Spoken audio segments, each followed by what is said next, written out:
ನಮಸ್ಕಾರ ಸ್ನೇಹಿತರೆ. ಈಗೇನೆಂದರೆ ನಾನು ವಿದ್ಯುತ್ ಇಲಾಖೆ ಬಗ್ಗೆ ಒಂದು ಸ್ವಲ್ಪ ಮಾಹಿತಿನ ಹಂಚ್ಕೊಂತೀನಿ. ಇದನ್ನ ವಿದ್ಯುತ್ ಇಲಾಖೆ ಗಮನಕ್ಕೆ ತರ್ತಾ ಇದ್ದೀನಿ, ಅಧಿಕಾರಿಗಳ ಗಮನಕ್ಕೆ ತರ್ತಾ ಇದ್ದೀನಿ. ಏನಂದರೆ ಈಗ ನಾನು ಒಂದು 2-3 ದಿವಸದ ಹಿಂದೆ ನೋಡಿದೆ ನ್ಯೂಸ್ ಪೇಪರಲ್ಲಿ ತುಮಕೂರು ಬೆಸ್ಕಾಂನಲ್ಲಿ ಪೆನ್ಷನ್ನಲ್ಲಿ ಅವ್ಯವಹಾರ ನಡೀತಾ ಇದೆ. ಪೆನ್ಷನ್ ಕೇಸ್ ವರ್ಕರ್ ಶ್ರೀನಿವಾಸರವರು ಕೆಲವು ಕ್ಯಾಶ್ ಅವ್ಯವಹಾರ ಮಾಡಿದ್ದಾರೆ ಅಂತೇಳಿ ಅವರನ್ನು ಸಸ್ಪೆಂಡ್ ಮಾಡಿದ್ದಾರೆ ಅಂತೇಳಿ ಎಲ್ಲ ಪೇಪರ್ಗಳಲ್ಲಿ ಬಂದಿದೆ, ಕನ್ನಡ ದಿನಪತ್ರಿಕೆಗಳಲ್ಲಿ. ಈ ಬಗ್ಗೆ ನಾನು ಆಡಳಿತ ಮಂಡಳಿ, ವಿದ್ಯುತ್ ಇಲಾಖೆ ಆಡಳಿತ ಮಂಡಳಿ, ಆಲ್ ಎಸ್ಕಾಮ್ಸ್ ಆಗಿರ್ಬೋದು, ಕೆಪಿಟಿಸೆಲ್ ಆಗಿರ್ಬೋದು, ಅವರ ಗಮನಕ್ಕೆ ತರ್ತಾ ಇದ್ದೀನಿ. ಏನಂದರೆ ಈಗ ಪೆನ್ಷನ್ನಲ್ಲಿ ಮಿಸ್ಯೂಸ್ ಆಗ್ತಾ ಇದೆ. ಓಕೆ, ಈಗೆಲ್ಲ ಒಂದು ಕಡೆ ಕ್ಯಾಶಿಯರು ಇಡೀ ಕರ್ನಾಟಕದಲ್ಲಿ ವಿದ್ಯುತ್ ಇಲಾಖೆಯಲ್ಲಿ ಎಲ್ಲ ಕ್ಯಾಶಿಯರ್ ಮಿಸ್ಯೂಸ್ ಮಾಡ್ತಾನೆ. ಓಕೆ, ಅದು ಗೊತ್ತಾದ್ಮೇಲೆ ಎನ್ಕ್ವೈರಿ ಮಾಡ್ತೀರಾ. ಆಮೇಲೆ ಯಾರ್ಯಾರು ಅದಕ್ಕೆ ಆಫೀಸರ್ಗಳು ನೋಡಬೇಕು, ಅದಕ್ಕೆ ಸಂಬಂಧಪಟ್ಟವ್ರಿಗೂ ಎಲ್ಲರಿಗೂ ಎನ್ಕ್ವೈರಿನಲ್ಲಿ ಫಿಟ್ ಮಾಡ್ತೀರಾ. ಏನಿದೆ ಅವ್ರ ಮೇಲೆ ಆಕ್ಷನ್ ತಗೊಂತೀರ. ಹಿಂಗೆ ನಡೀತಾ ಇದೆ ಅಲ್ಲ. ಅಷ್ಟರವರೆಗೂ ಏನು ಮಾಡಲ್ಲ. ಈಗೆಲ್ಲ ಆದಮೇಲೆ ಆಕ್ಷನ್ ತಗೊಳ್ಳೋದು. ಎಲ್ಲೋ ಇದಾಯಿತು, ಎಲ್ಲೋ ಮಿಸ್ ಮಾಡ್ದೆ, ಎಲ್ಲೋ ಇದು ಮಾಡ್ದ ಅಂತೇಳಿ. ಈಗ ಪೆನ್ಷನ್ನು ಅಷ್ಟೇ, ಇನ್ನೇನು ಎಷ್ಟು ಮಿಸ್ಯೂಸ್ ಆಗಿದೆ ಅಂತೇಳಿ ಇನ್ನೂ ಗೊತ್ತಿಲ್ಲ. ಮೋಸ್ಟ್ಲಿ ಎಲ್ಲ ಆಡಿಟ್ ಮಾಡಿಸ್ತೀರ ಅಂತ ಕಾಣುತ್ತೆ. ಇದಾದಮೇಲೆ ಇನ್ಫಾರ್ಮೇಷನ್ ಗೊತ್ತಾಗುತ್ತೆ. ಅದಾದಮೇಲೆ ಏನೇನು ಬೇಕೆಲ್ಲ ಇದು ಮಾಡ್ತೀರ. ಆಮೇಲೆ ಯಾರು ಅದಕ್ಕೆ ಸಂಬಂಧಪಟ್ಟವರು ಎ ಓ ಇನ್ಯಾರು ಅವ್ರು ನೋಡಿಲ್ಲ, ಇವ್ರು ನೋಡಿಲ್ಲ ಅಂತ ಅವ್ರಿಗೆಲ್ಲ ಎನ್ಕ್ವೈರಿ ಫಿಟ್ ಮಾಡಿಬಿಡ್ತೀರ. ನಾನು ಹೇಳೋದೇನು ಅಂದರೆ, ಈಗ ಇದಾಗ್ದಲೇ ಇರಂಗೆ ಏನಾದರೂ ಒಂದು ಈ ಬಗ್ಗೆ ನಾವು ಯೋಚನೆ ಮಾಡಬೇಕಲ್ವಾ. ಈ ರೀತಿ ಘಟನೆಗಳು ನಡಿಬಾರ್ದು. ಘಟನೆಗಳು ನಡೆದ ಮೇಲೆ ಏನು ಮಾಡ್ತೀವಿ ನಾವು, ಅದ್ರ ಬಗ್ಗೆ ಏನು ಮಾಡಬೇಕು, ಯಾರು ಇದರಲ್ಲಿ ಹೊಣೆ, ಯಾರು ಇದು ಮಾಡಿಲ್ಲ, ಅದು ಇದು ಅಂತ ಏನೇನೋ ಮಾಡ್ತೀವಿ. ಬಟ್ ಇಂಥ ಘಟನೆಗಳು ನಡಿಬಾರ್ದು ಅಲ್ವಾ. ಅದ್ರ ಬಗ್ಗೆ ನಾವೇನು ಆಲೋಚನೆ ಮಾಡಿದ್ದೀವಿ? ಇನ್ನೂ ಮಾಡಿಲ್ಲ. ಈ ಘಟನೆಗಳು ಯಾಕೆ ನಡೀತವೆ ಅದ್ರ ಬಗ್ಗೆ ನಾವು ಆಲೋಚನೆ ಮಾಡಿಲ್ಲ. ಘಟನೆ ಆದ್ಮೇಲೆ ನಮಗೆ ಗೊತ್ತಾಗುತ್ತೆ. ಆಗಿದ್ದು 1 ವರ್ಷ, 2 ವರ್ಷ, 3 ವರ್ಷಕ್ಕೆ ಗೊತ್ತಾಗುತ್ತೆ. ಆಗ್ದಲೇ ಇರೋಂಗೆ ನಾವು ಯಾಕೆ ಮಾಡಬಾರ್ದು? ಅದ್ರ ಬಗ್ಗೆ ಯಾಕೆ ನಾವು ಯೋಚನೆ ಮಾಡಬಾರ್ದು? ಇದು ಯಾಕೆ ಆಗ್ತಾ ಇದೆ ಅನ್ನೋದಕ್ಕೆ ನನ್ನ ಒಂದು ಅಭಿಪ್ರಾಯನ ಹೇಳ್ಕೊಂತೀನಿ. ಈಗ ತುಮಕೂರಲ್ಲಿ ಏನು ಮಿಸ್ಯೂಸ್ ಆಗಿದೆ ಅಂತ ಹೇಳ್ತಾ ಇದ್ದೀರಲ್ಲ ಪೆನ್ಷನ್ದು, ಆ ಪೆನ್ಷನ್ ಕೇಸ್ ಹೊರಗಡೆಗೆ ನಾನು 11 ವರ್ಷದಿಂದ ನಾನು ನೋಡ್ತಾ ಇದ್ದೀನಿ. 11 ವರ್ಷದಿಂದ ಏನಾಗುತ್ತೆ ಅಂದರೆ, ಈಗೆಲ್ಲ ಕ್ಯಾಶಿಯರ್ ಆಗಿರ್ತಾನೆ, ಮಿಸ್ಯೂಸ್ ಮಾಡಿರ್ತಾನೆ, ಅವನು ಭಾಳಷ್ಟು ವರ್ಷದಿಂದ ಇರ್ತಾನೆ. ನಮ್ಮ ಡಿಪಾರ್ಟ್ಮೆಂಟ್ನಲ್ಲಿ ಏನಾಗಿದೆ ಅಂದರೆ, ಈಗ ಯಾರೋ DCB ಮಾಡ್ತಾ ಇದ್ದಾನೆ ಅಂದರೆ ಅಲ್ಲಿರೋವರೆಗೂ ಅವನು 10 ವರ್ಷ ಇದ್ದಾನಂದ್ರೆ ಅವನಿಗೆ DCBಯಿಂದ ಯಾವುದೇ ಕಾರಣಕ್ಕೂ ಚೇಂಜ್ ಮಾಡಲ್ಲ. ಎಸ್ಟಾಬ್ಲಿಷ್ಮೆಂಟಲ್ಲಿ ಅವ್ನು ಕೆಲಸ ಮಾಡ್ತಾ ಇದ್ದಾನೆ ಚೆನ್ನಾಗಿ ಅಂದರೆ ಬಿಡು, ಅವನಿಗೆ ಅಲ್ಲಿಂದ ತೆಗಿಯಂಗೆ ಇಲ್ಲ.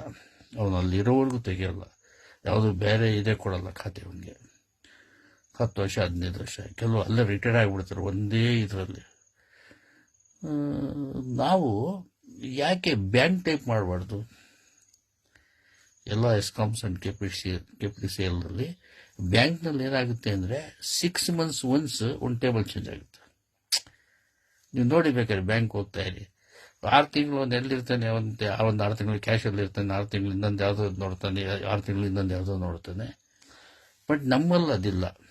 ನಮ್ಮಲ್ಲಿ 6 ತಿಂಗಳಿಗೆ ಪ್ರತಿಯೊಂದು ಚೇಂಜ್ ಆಗಬೇಕು. ಒಂದು 6 ತಿಂಗಳು ಕ್ಯಾಶ್ ಕೆಲಸ ಮಾಡೋದು ಅಂದರೆ 6 ತಿಂಗಳು ಇನ್ಯಾವುದೋ ಅಕೌಂಟ್ಸ್ಗೆ ಹೋಗ್ಬೇಕು, 6 ತಿಂಗಳು ರೆವಿನ್ಯೂ ಸೆಕ್ಷನ್ಗೆ ಹೋಗ್ಬೇಕು. ಪ್ರತಿ ಟೇಬಲ್ ಚೇಂಜ್ ಆಗಬೇಕು 6 ತಿಂಗಳಿಗೆ ಒಂದ್ಸರಿ. ನಿಮ್ದು ರೆವಿನ್ಯೂ ಸೆಕ್ಷನಲ್ಲಾಗಲಿ, ಅಕೌಂಟ್ ಸೆಕ್ಷನಲ್ಲಾಗಲಿ, ಎಸ್ಟಾಬ್ಲಿಷ್ಮೆಂಟ್ ಸೆಕ್ಷನಲ್ಲಾಗಲಿ, TLNDSS ಆಗಲಿ, ಮೇಜರ್ ರೋಡ್ಸ್ನಲ್ಲಾಗಲಿ, ಎಲ್ಲೆಲ್ಲಿ ಈಗ ಕಾರ್ಪೊರೇಟ್ ಲೆವೆಲಲ್ಲಾಗಲಿ, ಕಾರ್ಪೊರೇಟ್ ಆಫೀಸ್ಗಳಲ್ಲಾಗಲಿ, ಎಲ್ಲೇ ಆಗಲಿ ಯಾವುದೇ ಒಂದು ಸ್ಟಾಫ್, ಅಕೌಂಟ್ ಸ್ಟಾಫ್ನ 6 ತಿಂಗಳು ಅಥವಾ ಮ್ಯಾಕ್ಸಿಮಮ್ 1 ಇಯರ್ ನೀವು ಕಾನೂನು ತಗೊಂಬರ್ಬೇಕಾಗತ್ತೆ. 6 ತಿಂಗಳು ಅಥವಾ 1 ವರ್ಷ ಮೇಲ್ಪಟ್ಟು ಯಾವುದೇ ಕಾರಣಕ್ಕೆ ಇರೋಂಗಿಲ್ಲ, ತಕ್ಷಣ ಚೇಂಜ್ ಮಾಡಬೇಕು ಪ್ರತಿಯೊಬ್ಬರು. ಈಗ ಒಂದು ಆಫೀಸಲ್ಲಿ, ಒಂದು ಅಕೌಂಟ್ ಸೆಕ್ಷನ್ನಲ್ಲಿ ಎಸ್ಟಾಬ್ಲಿಷ್ಮೆಂಟ್ ಒಂದು ಡಿವಿಷನ್ ಆಫೀಸ್ ಇದೆ ಅಂದರೆ ಅದರಲ್ಲಿ ಏನಿದೆ, ಸಂಪೂರ್ಣವಾಗಿ ಒಂದು 20 ಜನ ಇದ್ದಾರೆ ಅಂದರೆ 20 ಜನ ರೌಂಡ್ ಆಗ್ತಾ ಇರಬೇಕು. ಆ ಟೇಬಲ್ ಈ ಟೇಬಲ್ 6 ತಿಂಗಳಿಗೊಂದ್ಸರಿ ಎಲ್ಲರೂ ಕೆಲಸ ಕಲಿತಾರೆ. ಈಗ ಏನು ನಡೀತಾ ಇದೆ, ಅವ್ನು ಟಸ್ಸೆ ಅವನೊಬ್ಬ ಅಲ್ಲಿ ಕೆಲಸ ಮಾಡ್ತಾ ಇದ್ದಾರೆ ಅಂದರೆ ಅವ್ನಿಗೆ ಯಾವುದೇ ಕಾರಣಕ್ಕೂ ತೆಗಿಯಂಗೆ ಇಲ್ಲ. ಅವನೇ ಅಲ್ಲಿ ಇರಬೇಕು 10-15 ವರ್ಷ. ಅವ್ನಿಗೆ ಟ್ರಾನ್ಸ್ಫರ್ ಮಾಡಿಸಲ್ಲ, ಇವನು ಗುಡ್ ವರ್ಕರ್ ಸರ್ ಅಂತ. ಆವಾಗ ಬೇರೆಯವರೆಲ್ಲ ಬ್ಯಾಡ್ ವರ್ಕರ. ನೀವು ಕೆಲಸ ಕಲಿಸಿದ್ರಲ್ವ, ಎಲ್ಲರೂ ಕಲಿಯೋದು. ಎಲ್ಲರೂ ಕೆಲಸ ಕಲೀಲೇಬೇಕು, ಎಲ್ಲರೂ ಒಂದು ರೌಂಡ್ ಬರಲೇಬೇಕು, ಒಂದು ರೌಂಡ್ ಆಗ್ತಲೇ ಇರಬೇಕು. ಆಮೇಲೆ 3 ವರ್ಷಕ್ಕೆ ಹೆಚ್ಚು ಒಬ್ಬರನ್ನ ಅಲ್ಲಿ ಬಿಡಬಾರ್ದು. ಆ ಊರಲ್ಲಿ, ತಾಲ್ಲೂಕು ಮಟ್ಟದಲ್ಲಿ, ಜಿಲ್ಲಾ ಮಟ್ಟದಲ್ಲಾಗಲಿ, ಆ ಒಂದು ಪ್ಲೇಸಲ್ಲಿ ಒಂದು ಟೇಬಲ್ನಲ್ಲಿ 6 ತಿಂಗಳಿಗೆ ಹೆಚ್ಚು ಬಿಡಬಾರ್ದು. ಅದು 1 ವರ್ಷ ಆದರೂ ಮಾಡ್ಕೊಳ್ಳಿ. ಒಂದು ಟೇಬಲ್, ಇನ್ನೊಂದು ಬೇರೆ ಕೆಲಸಕ್ಕೆ ಪಕ್ಕದ ಟೇಬಲ್ ಆಗಲಿ, ಇನ್ನೊಂದು ಬೇರೆ ಕೆಲಸ, ಅಲ್ಲಿ ಎಷ್ಟಿದ್ದಾವೆ 20 ತರಾವರಿ ಕೆಲಸಗಳು ಇರ್ತವೆ ಅಕೌಂಟ್ ಸೆಕ್ಷನ್ ಆ್ಯಂಡ್ ಎಸ್ಟಾಬ್ಲಿಷ್ಮೆಂಟಲ್ಲಿ. ಎಲ್ಲ ಒಂದು ರೌಂಡ್ ಮಾಡಿಸಿ. ಯಾರು ಏನು ಮಾಡೋಕ್ಕಾಗಲ್ಲ. ಅವಾಗ ಕ್ಯಾಶಲ್ಲಿರೋನು 6 ತಿಂಗಳು ವರ್ಷಕ್ಕೆ ಆಚೆ ಬಂದರೆ ಅವನೇನು ಮಾಡಬೇಕು ಅಂತಾನೆ ಅಷ್ಟಲ್ಲ, ಅವಾಗ ಇವ್ನು ಆಚೆ ಬಂದಿರ್ತಾನೆ. ಯೋಚನೆ ಮಾಡೋಕ್ಕೆ ಅವಕಾಶ ಇರಲ್ಲ. 5 ವರ್ಷ, 6 ವರ್ಷ, 8 ವರ್ಷ, 10 ವರ್ಷ, 15 ವರ್ಷ ಒಬ್ಬನಲ್ಲೇ ಬಿಟ್ಟರೆ ಬೈ ಚಾನ್ಸ್ ಅವನ ಹತ್ರ ಬೈ ಮಿಸ್ಟೇಕಾಗಿ ಏನೋ ಆಗೋಗ್ಬಿಡುತ್ತೆ, ತಪ್ಪಾಗಿರುತ್ತೆ. ಬಟ್ ಆ ತಪ್ಪನ್ನ ಏನಾಗುತ್ತೆ, ಒಂದು ತಪ್ಪನ್ನ ಯಾರು ಕಂಡುಹಿಡಿಯಲ್ಲವಲ್ಲ ಅಂತ ಹೇಳ್ಬಿಟ್ಟು, ಯಾರು ಕಂಡುಹಿಡಿದಿಲ್ಲ ಬಿಡು, ಮಾಡೋಣ, ಮಾಡ್ಕೊಂಡು ಹೋಗ್ತಾನೆ ಬಿಡು, ಇದು ಯಾರು ಕಂಡುಹಿಡಿಯಲ್ಲ. ಯಾಕೆಂದ್ರೆ ಅವನ ಮೇಲೆ ಒಂದು ಇದು ಬಂದ್ಬಿಟ್ಟಿರುತ್ತೆ, ಬಿಡು 10 ವರ್ಷದಿದ್ದಾನೆ, ಒಳ್ಳೆ ಗುಡ್ ವರ್ಕರ್ ಅಂತ. ಯಾರು ಏನೋ ಅವನ ಬಗ್ಗೆ ಕಂಡುಹಿಡಿಯೋಕ್ಕೆ ಇದು ಮಾಡೋಕ್ಕೆ ಹೋಗಲ್ಲ. ಅವನ ಮೇಲೆ ಒಂದು ಭಾಳ ಇದಿರುತ್ತೆ, ನಂಬಿಕೆ. ಆ ರೀತಿಯಾಗಿ ಏನು ಮಾಡ್ತಾನೆ, ನಾವು ಸ್ಟಾರ್ಟ್ ಮಾಡಿಬಿಡ್ತಾನೆ, ನಾನೇನು ಮಾಡಿದ್ರು ನಡೆಯುತ್ತೆ ಅಂತ. ಯಾವುದೇ ಆಗಲಿ, ಕ್ಯಾಶ್ ಆಗಲಿ, ಪೆನ್ಷನ್ ಆಗಲಿ, ಎಸ್ಟಾಬ್ಲಿಷ್ಮೆಂಟ್ ಆಗಲಿ, ಅಕೌಂಟ್ಸ್ ಆಗಲಿ, ಪ್ರತಿಯೊಂದು ಕಡೆಗೂ ಅಷ್ಟೇ. ಯಾವುದೇ ಕಾರಣಕ್ಕೂ ಜಾಸ್ತಿ ವರ್ಷ ಬಿಟ್ಟರೆ ಅವ್ನು ಅದರಲ್ಲಿ ಫುಲ್ ಎಕ್ಸ್ಪೀರಿಯನ್ಸ್ ಆಗ್ತಾನೆ. ಏನು ಮಾಡ್ಬೋದು ಅಂತೇಳಿ ಅವ್ನಿಗೆಲ್ಲ ಐಡಿಯಾ ಬಂದ್ಬಿಡುತ್ತೆ. ಅದಕ್ಕೋಸ್ಕರ 6 ತಿಂಗಳು 1 ವರ್ಷ ಬಿಟ್ಟರೆ ಇನ್ನೊಬ್ಬ ಬಂದು ನಾನು ಹುಡುಕ್ತಾನೆ ಅಂತ ಅವನೇನೋ ಮಾಡಲ್ಲ. ಈಗ ನಾನು ಬಿಟ್ಟು ಅಲ್ಗೋದ್ರೆ, ಈಗ ಇಲ್ಲಿಂದ ನಾನೇನು ಮಾಡಿದ್ದೀನಿ 1 ವರ್ಷದಲ್ಲಿ ತಪ್ಪನ್ನು ಅಂತೇಳಿ ಅವ್ನು ಕಂಡುಹಿಡಿದು ಬಿಡ್ತಾನೆ. ಅದಕ್ಕೆ ತಪ್ಪು ಮಾಡೋಕ್ಕೆ ಹೋಗಲ್ಲ. ದಯಮಾಡಿ ನಾನು ಎಲ್ಲ KPTCL ಅಂಡ್ ಎಲ್ಲ ಎಸ್ಕಾಮ್ಸ್ ಮೇಲಧಿಕಾರಿಗಳಿಗೆ ನಾನೇನು ತಿಳಿಬಯಸ್ತೀನಿ ಅಂದರೆ, ನಾನೇನು ರಿಕ್ವೆಸ್ಟ್ ಮಾಡ್ತೀನಿ ಅಂದರೆ, ದಯವಿಟ್ಟು ಇದೊಂದು ಕಾನೂನು ಮಾಡಿಬಿಡಿ. ಕಾನೂನು ಮಾಡಿಬಿಟ್ಟು ಒಂದೇ ಕಡೆ ಬಿಡಬೇಡಿ. ಒಂದೇ ಕಡೆ ಬಿಡೋದ್ರಿಂದ ಇಷ್ಟೆಲ್ಲ ಪ್ರಾಬ್ಲಮ್ ಆಗ್ತಾಯಿದೆ. ಈಗ ನೋಡಿ, ನಾನೇ 11 ವರ್ಷದಿಂದ ನೋಡ್ತಾ ಇದ್ದೀನಿ. ಏನೋ ಬೈ ಚಾನ್ಸ್ ಇದು ಆಗಿಬಿಟ್ಟಿದೆ, ಮಿಸ್ಟೇಕ್ ಆಗಿದೆ. ಬಿಟ್ಟಿದ್ದಕ್ಕೆ ತಾನೇ ನಾವು ಅಲ್ವಾ. ಕ್ಯಾಶಲ್ಲಿ ಅಷ್ಟೇ, ಕ್ಯಾಶಲ್ಲಿ ನಾವು ಬಿಟ್ಟಿದ್ದು ತಾನೇ ಅವನು ಸ್ಟಾರ್ಟ್ ಮಾಡಿಬಿಡ್ತಾನೆ ಅಲ್ವಾ. ಆಮೇಲೆ ಅವನು ಯಾವಾಗಲೂ ಸಿಗಾಕಂತಾನೆ.